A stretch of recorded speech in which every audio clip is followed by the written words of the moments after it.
Halo teman-teman Cuan Troopers, abis gajian pada kemana sih? Belanja online shopping kali ya? Sekarang zamannya flash sale 88, 99, 10, 10. Tapi apa bener itu yang perlu dilakuin?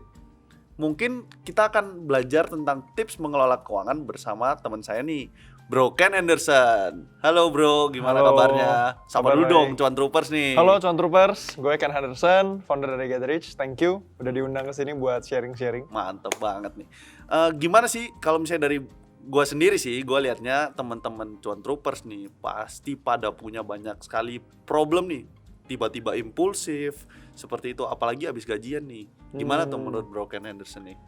Menurut gue sih sebenarnya masalah ini wajar terjadi dan umum banget terjadi. Kenapa? Karena lu udah berasa lu habis kerja, lu udah susah-susah muter otak, terus ya udah habisin waktu banyak, tiba-tiba lu dapet duit dan itu waktunya untuk nge-reward diri lu sendiri. Jadi itu wajar banget. Tapi yang jadi masalah adalah ketika lu nge-reward diri lu sendiri, tapi lu nggak pakai budget. Jadi lu nggak ada set maksimalnya berapa, hantem aja terus semua. Nah itu yang banyak terjadi. Sehingga banyak orang ya nggak heran, kelilit lah, kartu kredit. Oh, Itu kan ya di luar sana banyak terjadi ya. Nah, Gitu. sebagai seorang nih founder dari Gatrice nih, forum tentang investasi, teman-teman Cuan Troopers nih, menurut Bro Ken nih saran buat mereka tuh gimana sih buat ngelola keuangan ini sendiri? Well, kalau misalkan ngomongin soal mengelola keuangan, sebenarnya kita harus memperkirakan kita di masa depan itu bakal keluarin apa aja sih. Sebenarnya gampang, mau lihat dari masa depan, kita tinggal lihat dari masa-masa sebelumnya. Kita sehari-hari keluarin duit buat apa aja? Buat makan pasti kan. Pasti. Terus one day kita punya kebutuhan apa, nah itu kan pasti ada keinginan, ada kebutuhan yang harus kita penuhin gitu. Nah, the thing is, budgetingnya kita harus bagi posnya tuh apa aja. Nah kalau gue sih simpelnya, gue bilang ada namanya 3S. Jadi 3S ini kita punya pos yang pertama, S-nya itu adalah sharing.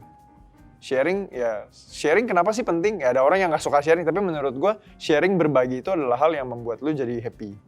Berbagi dalam bentuk apa? Ya benar-benar lu ikut sedekah, ikut berbagi uang atau apapun waktu kepada orang lain. Terus pajak kan kewajiban ya sebagai warga negara. Jadi itu termasuk dalam kategori sharing. Gue masukin itu dalam kategori sharing, betul. Terus S yang berikutnya adalah SIP. Jadi SIP ini adalah savings ya, dana darurat di mana termasuk dalam savings. Terus I-nya apa? Investment tujuannya apa sih sebenarnya? Intinya kan kita mau supaya kita nggak kalah sama inflasi. Pasti teman-teman tahu lah harga satu mangkok bakso di zaman sekarang sama satu mangkok bakso di 10 tahun yang lalu isinya segitu-segitu aja harganya naik. Beli permen juga kayak gitu sih, dulu beli cuma 100 rupiah. Ya. Sekarang aja 1000 belum tentu dapat satu. Iya. Ya kita berasa misalkan kita belanja ke supermarket. Satu keranjang penuh yang biasa kita butuhkan buat beli itu zaman dulu cuma mungkin 200.000. Tapi sekarang mungkin 1 jutaan atau 2 jutaan. Nah itu kan namanya inflasi. Untuk ngalahin inflasi, jurusnya cuman investasi. Nah tinggal investasinya mau kemana nih gitu kan. Nah investasi sendiri kita mesti tahu risk profile kita seperti apa. Dan kita harus alokasinya kemana aja sesuai dengan kita punya risk profile. Karena kan kita menjaga tujuan keuangan di masa depan. That's the thing. Supaya nanti di masa depan kalau kita udah punya tujuannya, nah kita bisa mencapai tujuan itu gitu loh. Jadi kayak ngejar tujuan dengan menggunakan investasi itu. Betul. Jadi itu yang I-nya, terus berikutnya P. P-nya adalah protection. Protection apa sih sebenarnya? Ya, gue tahu banget di mana banyak orang yang merasa resisten kalau misalkan ditawarin nama agen asuransi, terus rasanya gue nggak butuh dan ada iya, blok lah, ada blok tersendiri nih. Hari ini dikontak diajak ketemu, besok dikontak lagi nggak mau ketemu. Jadi kayak lebih menolak lah istilahnya kalau buat Iya. teman-teman Troopers mungkin ya. Jadi teman-teman sebenarnya menurut kalian misalkan kalian merasa tidak nyaman ditawarin, well gue bukan agent insurance tapi gue pro kepada insurance agent. Karena apa? Mereka menawarkan hal yang sangat penting buat kalian pakai. Gini, lu tahu kan ban serep di dalam mobil? Benar. Lu pakai kalau ada kejadian-kejadian tertentu gitu loh. Ya sama, kalau lu misalkan, logiknya deh balik lagi masih ke mobil ya. Lu nggak punya ban serep, terus ban lu satu kenapa-napa di jalan, terus lu mau gimana? Kalau gue di jalan tol atau di mana mungkin gue panggil towing ya. Cuman kan jatuhnya jauh lebih mahal ya daripada ini. Iya. Daripada kita nambal atau tukar sama ban serep nih. Iya bener. Dan lu tuh lebih baik lu siapin ban serep, di mana lu bakal pakai ketika kenapa-napa. Terus lu bisa beresin ban yang kenapa-napa nanti di bengkel. Daripada lu harus nungguin towing, lu buang waktu juga, buang uang lebih banyak juga gitu loh. So prinsipnya si protection, dia memang membantu menjaga resiko-resiko yang ada. Kayak resiko apa aja sih? Kesehatan. Lu butuh jaga kesehatan lu, karena kalau lu udah cari duit, lu udah punya income, lu udah nabung, terus tiba-tiba lu harus amit-amit masuk rumah sakit gitu kan. Itu nggak enak banget, karena biaya yang dikeluarin di rumah sakit gede. Apalagi zaman sekarang ada COVID.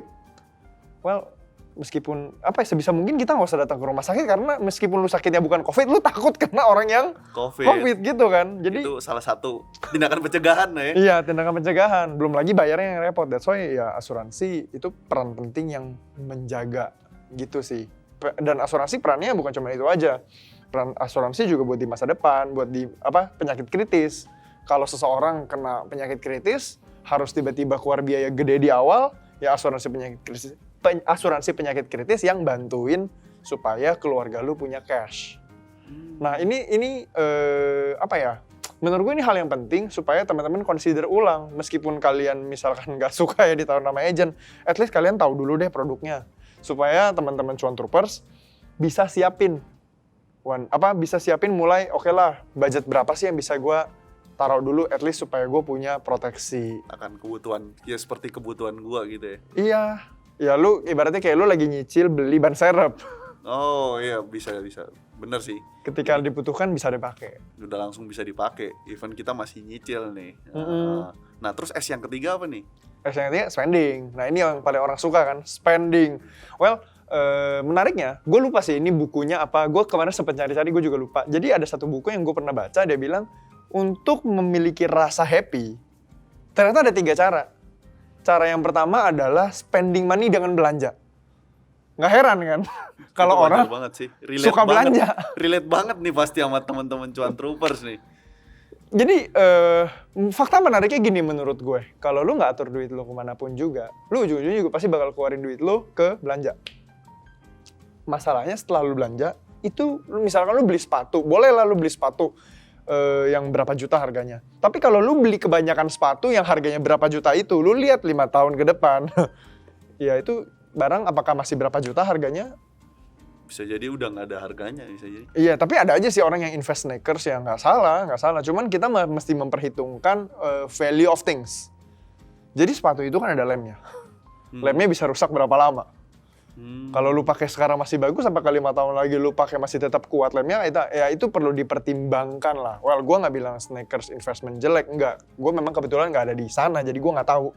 Tapi buat teman-teman yang mau invest atau mau beli segala sesuatunya, spending sesuatu barang yang kalian suka, kita mesti mikirin si value of things. Nah, gue karena mengetahui hal ini, jadi sekarang gue menyalurkan hobi belanja gue kepada barang-barang yang lebih berguna. Contohnya apa? Beli emas. Kan pengen belanja kan? Pengen belanja. Daripada gue beli yang aneh-aneh, gue sama istri gue kalau jalan ke mall ya mostly kita mampir ngeliat dulu aja. Kalau gue punya budget buat belanja dan gue belum pakai, ya udah kita beli perhiasan aja gitu. Nah ini kan fakta menariknya baru 1 nih tadi. Bener juga.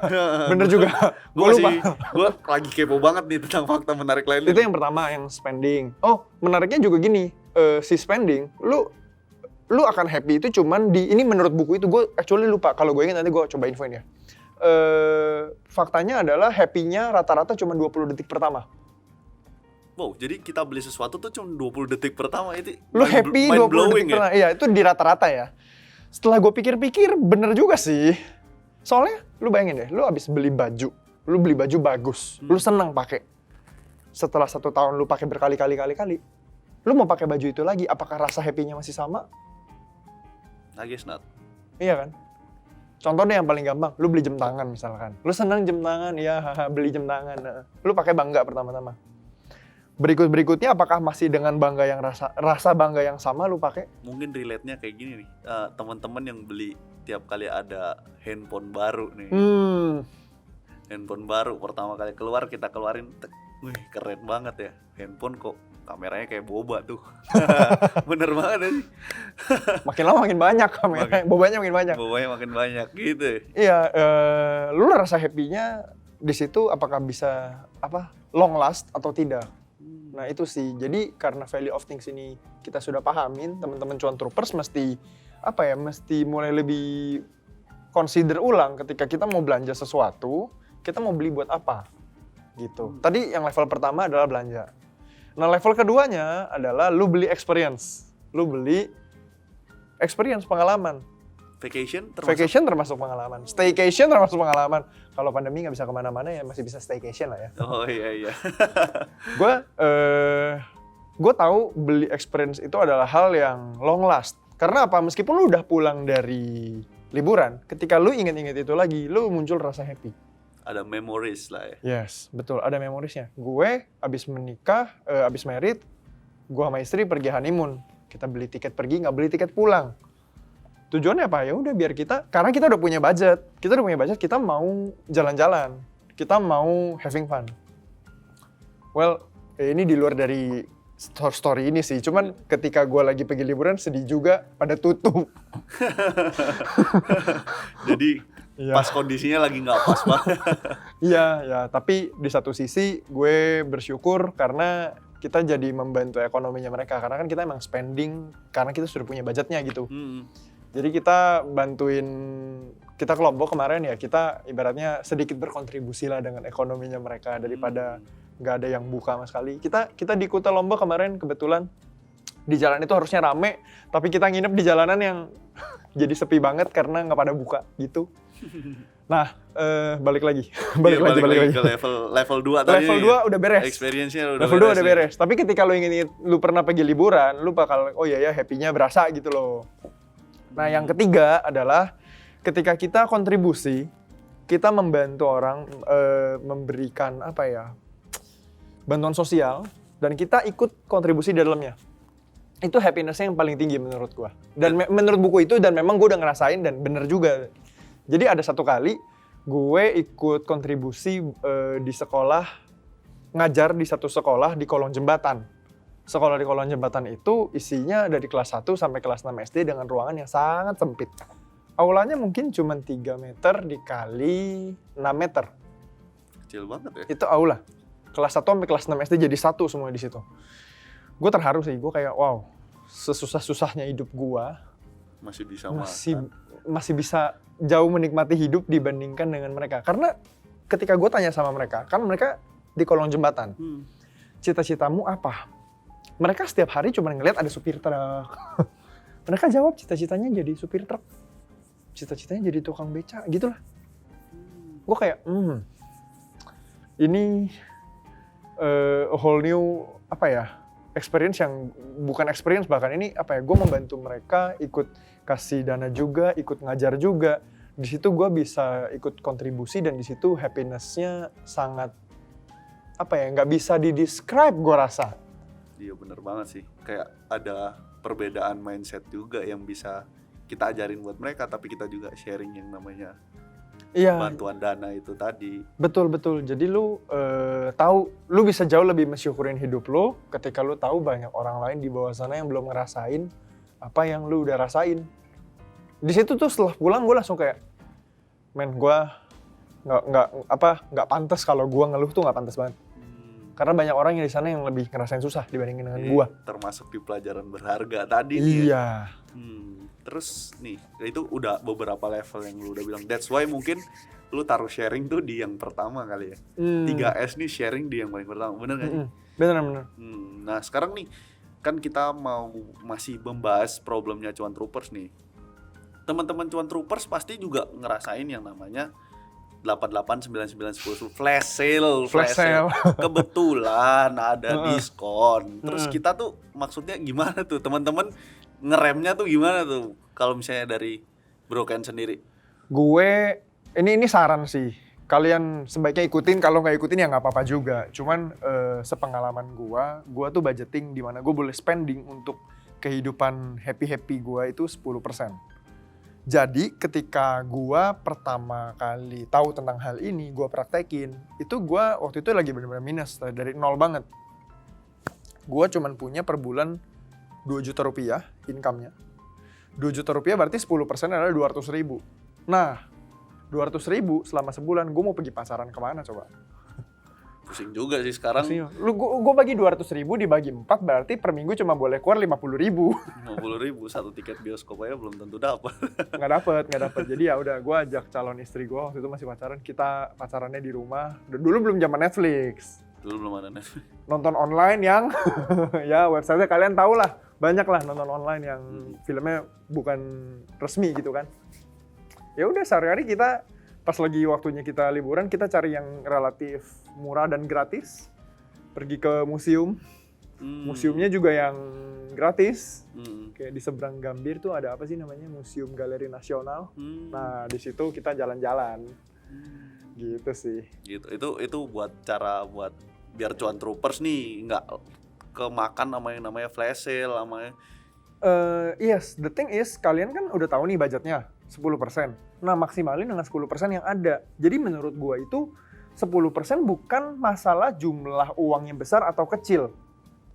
Karena kalau ngomongin uang besar atau kecil, menurut gua uang itu habit. Uang itu habit. Lu cuman ketika lu punya duit, itu cuman benar-benar menunjukkan siapa lu sebenarnya. Kayak amplifier gitar. Kita main gitar tanpa amplifier nggak ada suaranya. Gitar listrik nggak ada suara tanpa amplifier. Giliran ada amplifier jadi gede. Nah, uang tuh sama porsinya.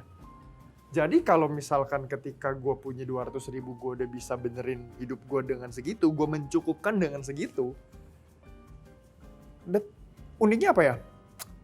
Uangnya bertambah terus. Income-nya gue bertambah sampai gue bisa punya 10%-nya jadi 2 juta rupiah. Begitu 2 juta rupiah, gue kayak oke, Olive, istri gue kan. Liv, kita punya 2 juta rupiah, ngapain ya? Nah, mulai dari situ mulai menggemuk lah kita. Makan sushi teh. Yeah. Ya, tapi kami fokus untuk apa ya, porsinya tetap kita maintain. Supaya kita bisa berbagi lebih banyak.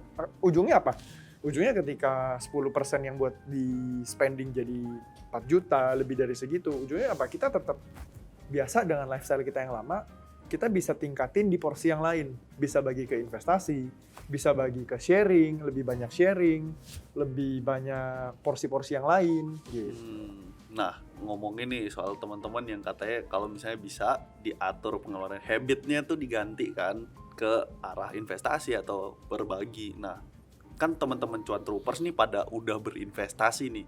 Nah, tadi kita udah bahas yang namanya problem tentang gajian terus kita beli barang sampai akhirnya duit kita habis. Nah, sekarang kebalikannya. Ada nih cuan troopers yang pasti agresif. Ketika duit turun, ternyata semua dimasukin ke investasi. Gimana tuh? Well, itu sih sebenarnya resiko ditanggung masing-masing. Cuman secara gini ya, kalau gue boleh saran, sebenarnya kita masih pakai uang dingin kan buat investing, buat trading. Kalau kalian trading, kalau kalian investing, tujuannya apa sih? Supaya ketika terjadi resiko keuangan atau misalnya tiba-tiba kalian butuh beli sesuatu, kalian jangan harus cairin investment kalian. Karena kan gue sih mempercaya ini ya, ini gue nggak tahu kalau teman-teman percayanya seperti apa, tapi gue percaya kalau yang namanya investing itu kayak lu butuh proses. Sama kayak lu lagi tanam benih. Benih itu butuh waktu untuk berakar, dikasih pupuk, dikasih air, disiram, sampai dia mengakar, akarnya sudah kuat, lalu dia bertumbuh. Bertumbuh kan kita harus terus rawat dong. Sampai one day dia berbuah. Baru kita bisa menikmati. Baru buahnya lu nikmatin sebagian lu bisa tanam lagi. Iya kan? Nah, kalau misalkan lu pakai uangnya yang memang sehari-hari lu butuh, itu baru ditanam. Belum mengakar kuat. Udah lu cabut, lu pakai. Terus kapan dia menghasilkan? Nangkep ya? Nangkep. Jadi cuan troopers mesti, menurutku gini sih, investment boleh. Kalau agresif kan risk profile masing-masing orang beda, bukan nggak boleh. Tapi kita harus mempertimbangkan kira-kira kebutuhan keluarga kita apa aja, kebutuhan diri kita apa aja di masa depan. That's why yang namanya financial planning, menurutku itu ngomongin soal future. Soal dream lu apa aja di masa depan yang lu mau capai. Bukan ngomongin fear, bukan. Tapi memang lu harus bisa memperkirakan, lu mau nikah umur berapa? Lu mau nikah umur berapa? Lu bakal butuhin apa aja? Lu bakal butuh beli apa aja? Beli mobil, beli rumah, Ngurus anak. ngurus anak, biaya anak dari hamil, dari lahiran, lalu sekolah dan lain-lain. Kan semuanya harus di-plan. Nanti kalau udah sekolah mobilnya ganti, ada anak kedua. Belum anak kedua, betul, belum anak kedua. Belum lagi, maksudnya kita kalau ngomongin itu kan kalian bisa ngitung secara logik. Kita langsung contoh real case-nya aja. Misalkan ini tahun 2020, si A punya anak tahun 2021. Berarti dari sekarang misalnya udah hamil gitu ya. Berarti tahun depan ada biaya yang namanya biaya bersalin. Either itu sesar ataupun normal. 3 tahun berikutnya ada biaya yang namanya biaya sekolah. Masuk playgroup.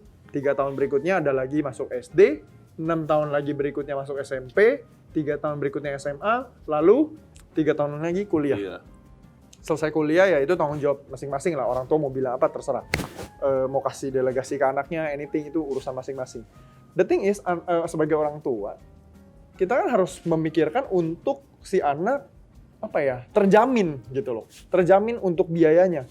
Berarti kalau misalkan kita mau mengarahkan anak kita kuliahnya di luar negeri, misalkan di US, berarti harus beli dolarnya dari sekarang atau nanti? Ya nabung dari sekarang. Nabung dari sekarang. Kalau US, kalau di Singapura, ya udah nabung dolarnya dari sekarang gitu loh. Jadi ya kita beli dulu, kita cicil dulu dari sekarang mumpung masih harganya lebih murah. Kita jadi nabung dulu, nabung tiap bulan dan ya emang besar ya pengeluarannya itu baru untuk bersalin dan ngasih sekolah anak, belum nanti anaknya minta mobil.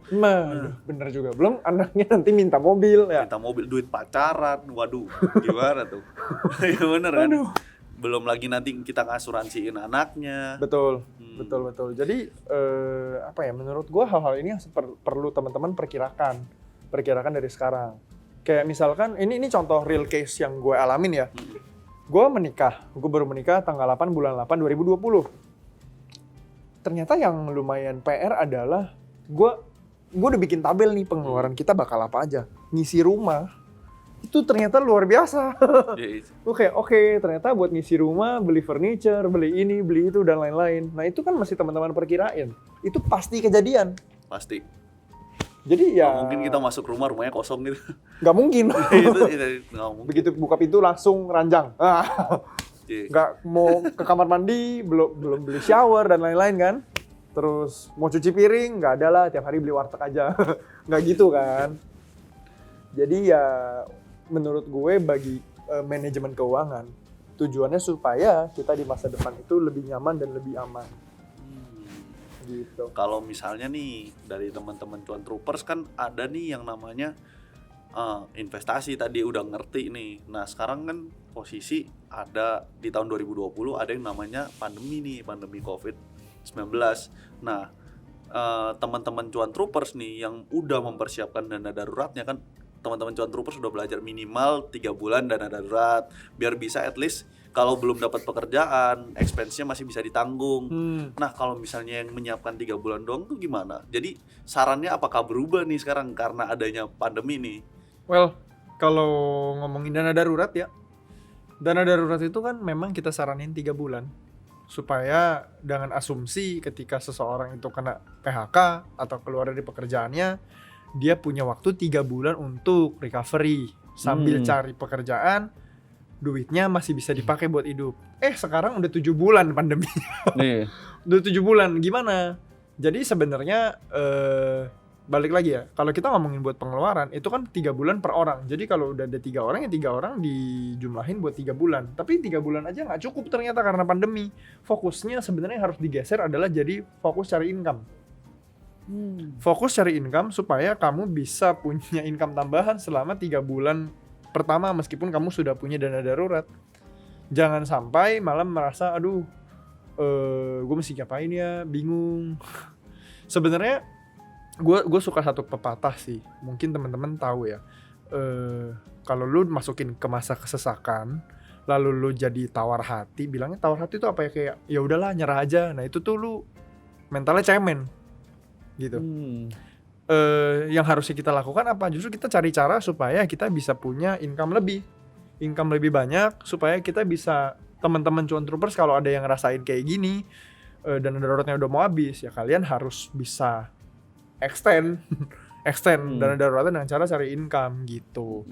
Terus penting juga buat gini, kita tahu kira-kira kalau dana darurat kita udah mau habis, kita harus ngapain lagi nih. Kalau gue sih percaya kita bisa mulai start with what you have. Lo punya skill apa yang bisa ditawarin? Kan yang namanya modal ada 3 ya, waktu, uang, tenaga. Nah kalau lu nggak ada uang, lu bisa tukar pakai waktu dan tenaga. Jadi teman-teman cuan troopers harus mikir nih, kira-kira waktu dan tenaga gue bisa ditukar melalui skill apa nih yang bisa gue pakai supaya jadi income. Gue rasa itu sih. Tapi bener banget sih kata Bro Ken tadi tentang apa yang udah disampaikan nih kepada teman-teman cuan troopers nih, entah itu 3 bulan, dana darurat 3 bulan maupun yang namanya money management. Tapi saya tuh paling ngeh nih, paling dapet banget nama yang 3S tadi nih. Apa tuh Bro Ken? Mungkin ini untuk penutup ya, biar teman-teman semua di rumah, teman-teman cuan troopers bisa aplikasiin nih buat mereka. 3S itu sharing. Sharing dibagi jadi giving dan tax. Terus SIP, SIP.